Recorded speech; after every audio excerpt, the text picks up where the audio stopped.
Hello friends, आप सभी का स्वागत है प्रैक्टिस क्लासेस में। आज हम स्टार्ट करने वाले हैं मध्यकालीन भारत के इतिहास की 5वीं क्लास। इस क्लास में हम 45 क्वेश्चन कंप्लीट करेंगे तथा हमारा मध्यकालीन भारत के इतिहास का रिवीजन आज कंप्लीट हो जाएगा। तो चलिए स्टार्ट करते हैं। यादव सम्राटों की राजधानी कहाँ थी?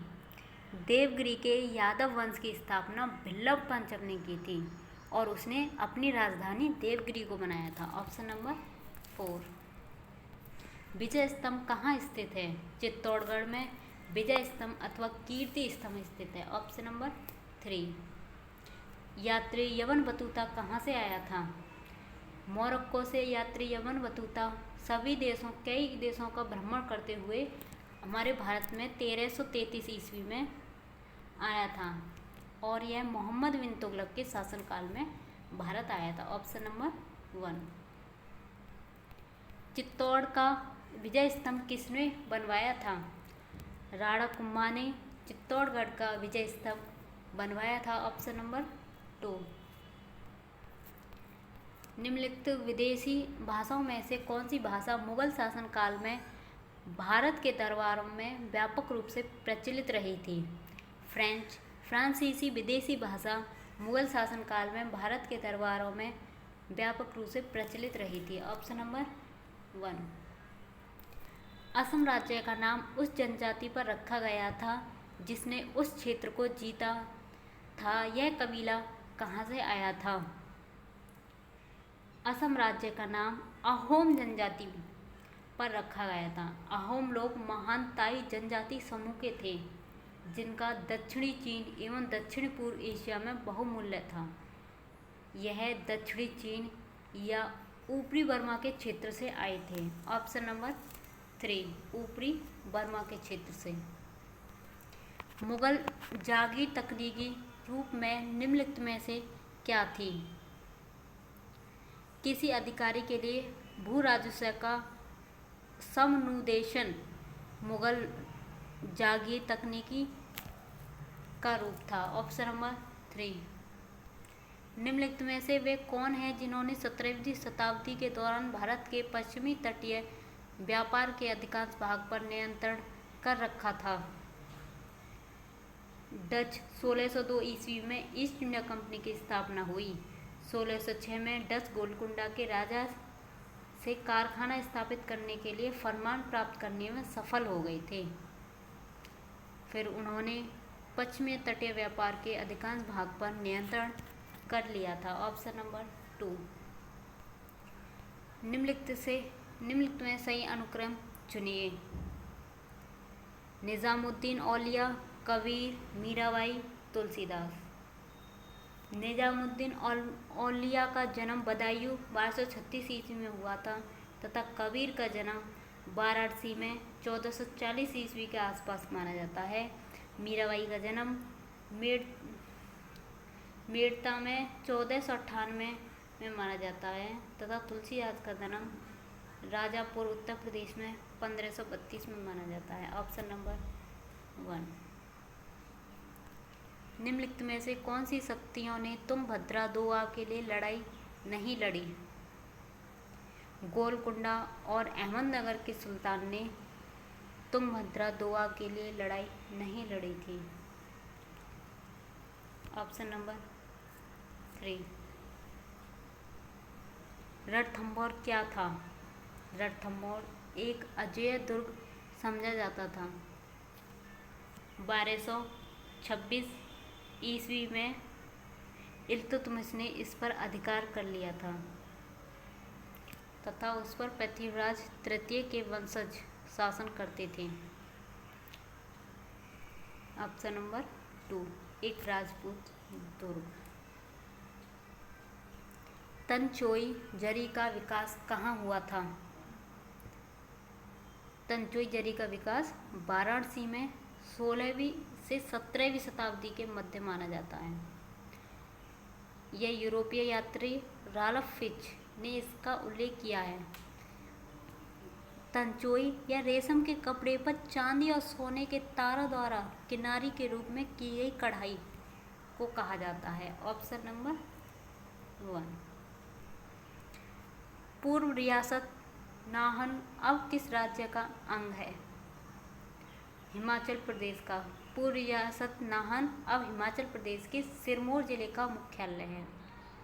Option number 4।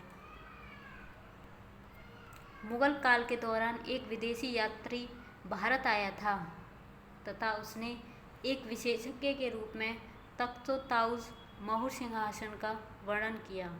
उसका नाम क्या था? ट्रेवेनियर मुगल का शासनकाल के दौरान भारत आया था और उसने तख्त ताउस मयूर सिंहासन का वर्णन किया था। Option number 3। विख्यात यात्री यमन बतूता आया था। यह मोरक्को से मोहम्मद बिन तुगलक के शासनकाल में आया था। Option number 2। अमीर खुसरो एक संगीत था और एक फारसी तथा हिंदी का लेखक और विद्वान, इतिहासकार और सूफी संत भी था। ऑप्शन नंबर 4 सभी। विश्व प्रसिद्ध तख्त ताउस निम्नलिखित में से मुगल भवन में रखा गया था। यह दिल्ली में लाल किले का दीवाने आम में रखा गया था। Option number 4।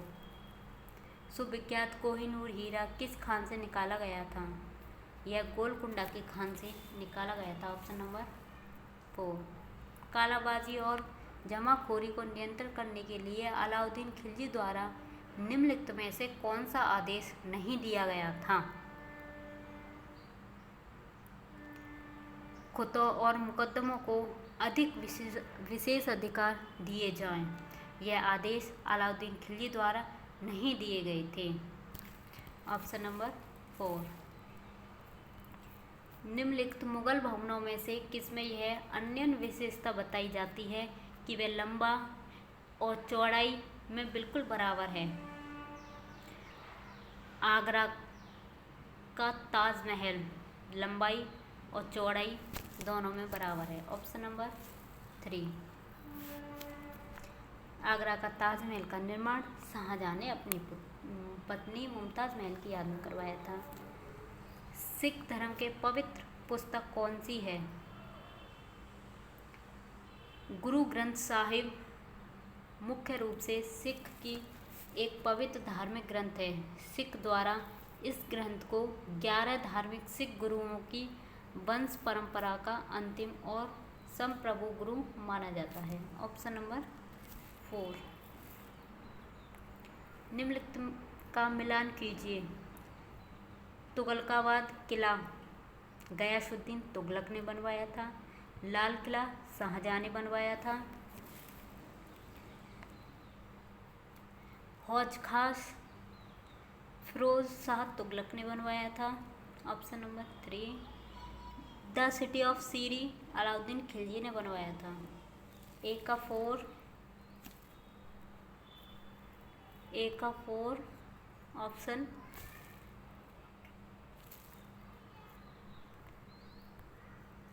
बी का 2 ऑप्शन नंबर इज राइट 2। निम्नलिखित में से किसका मिलान सही किया गया है? सुल्तान महमूद ने सोमनाथ मंदिर को लूटा था। इसने भारत पर 17 बार आक्रमण किया था। ऑप्शन नंबर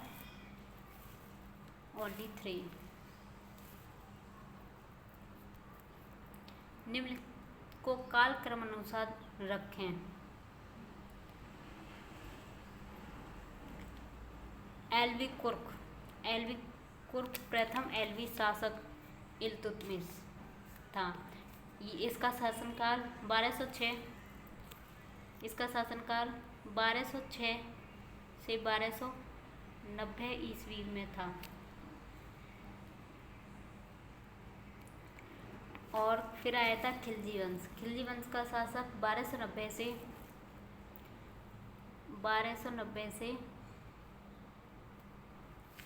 1320 के बीच में था। उसके बाद तुगलक वंश का शासनकाल 1320 से 1398 के बीच में रहा था।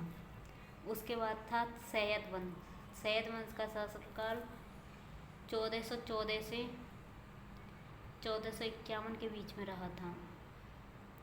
उसके बाद था लोधी वंश। लोधी वंश का शासनकाल 1451 से 1526 ईस्वी के बीच रहा था। ऑप्शन नंबर 4 डी, फिर ई। मुगल काल का पहला भारतीय हिंदी विद्वान था। मुगल काल का पहला भारतीय हिंदी विद्वान मलिक मोहम्मद जायसी था। Option number 3। और यह शेर शाह का समकालीन था। दारा शिकोह ने उपनिषेधों का फारसी में अनुवाद किस नाम से किया था? सिरे अकबर। शाहजहां का पुत्र दारा शिकोह ने काशी के कई पंडितों के सहयोग से 52 उपनिषेधों का अनुवाद सिरे ए अकबर नाम से किया। Option number 2। 1651 में मुगलों द्वारा बंगाल में किस स्थान पर ईस्ट इंडिया कंपनी को व्यापार करने और फैक्ट्री बनाने की अनुमति दी गई थी? कासिम बाजार। ईस्ट इंडिया कंपनी ने मुगलों से अनुमति मिलने के बाद 1651 में हुगली में कारखाना स्थापित किया। इसके बाद पटना, ढाका,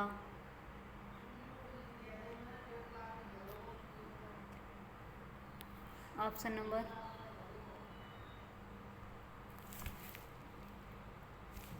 2 कासिम बाजार। नालंदा विश्वविद्यालय को नष्ट करने वाला मुस्लिम शासक कौन था?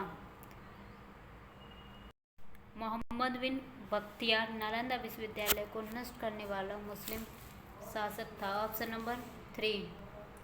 मुगल सम्राटों का मीर बख्शी किस विभाग की अध्यक्षता करता था? यह सेना संगठन की अध्यक्षता करता था। Option number 3। किस युद्ध में भारत में मुगल राज्य की नींव पड़ी? पानीपत के प्रथम युद्ध के बाद भारत में मुगल राज्य की नींव पड़ी थी। पानीपत का प्रथम युद्ध इब्राहिम लोदी व बाबर के बीच लड़ा गया था। आज हम सीखने वाले हैं बाबर द्वारा लड़े गए युद्धों के बारे में सिंपल ट्रिक। चलिए स्टार्ट करते हैं। पानी के संग खाने में चंदेरी का घाघरा।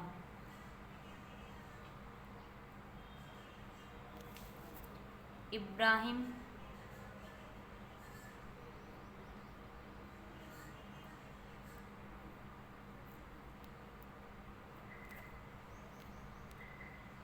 राणा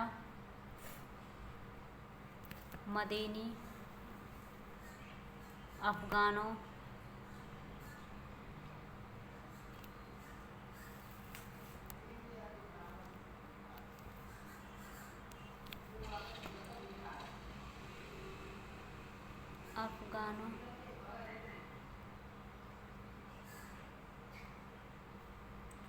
संग बावरा।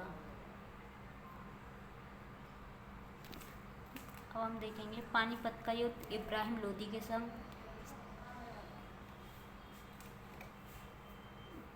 पानी के संग खाने में चंदेरी का घाघरा।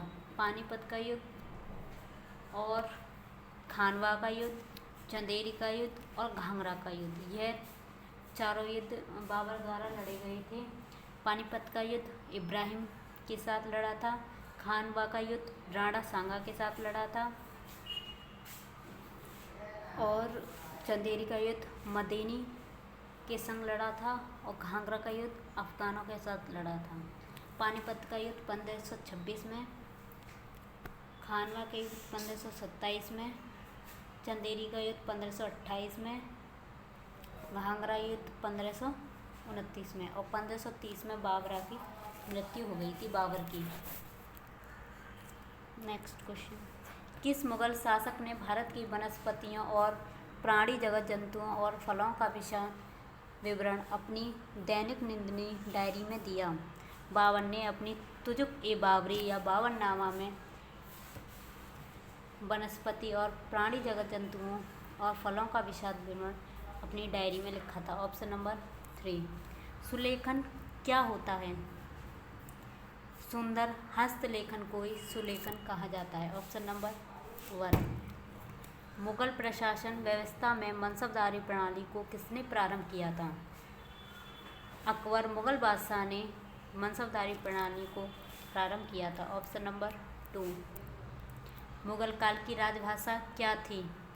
फारसी मुगल काल की राजभाषा थी। Option number 4। महाराष्ट्र में भक्ति संप्रदाय निम्नलिखित में से किसकी शिक्षाओं द्वारा फैला था?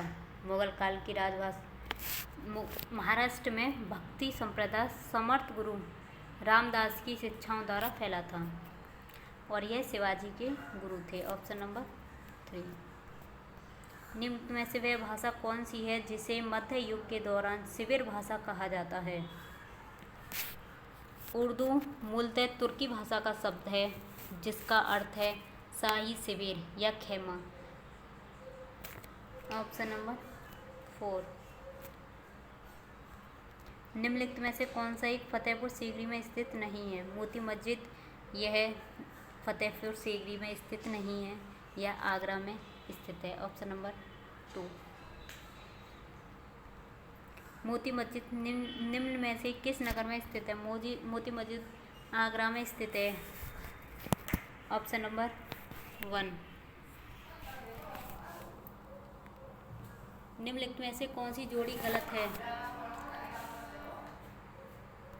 चंगेज खां बनाम अलाउद्दीन खिलजी, यह जोड़ी गलत है।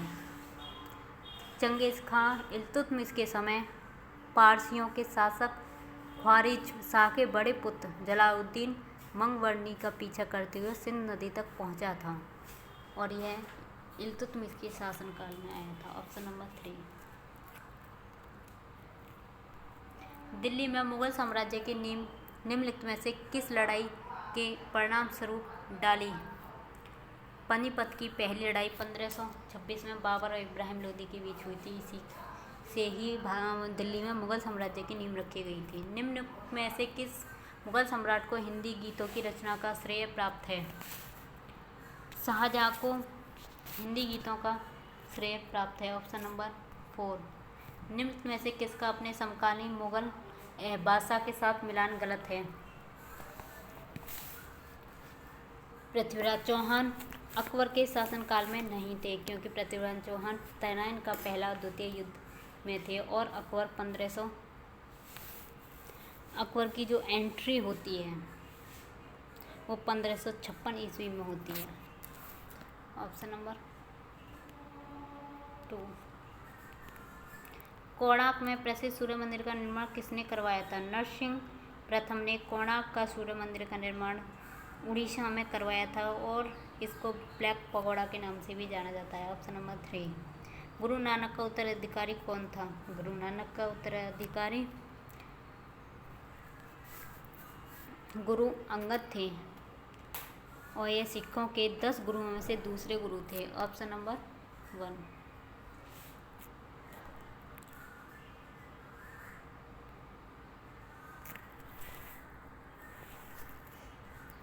नेक्स्ट क्वेश्चन, निम्नलिखित में से कौन सा युग्म सही मेल नहीं खाता? निकेतन समरकंद, यह सही मेल नहीं खाता। Option number 4। Thank you for watching. Channel को सब्सक्राइब करें, लाइक करें।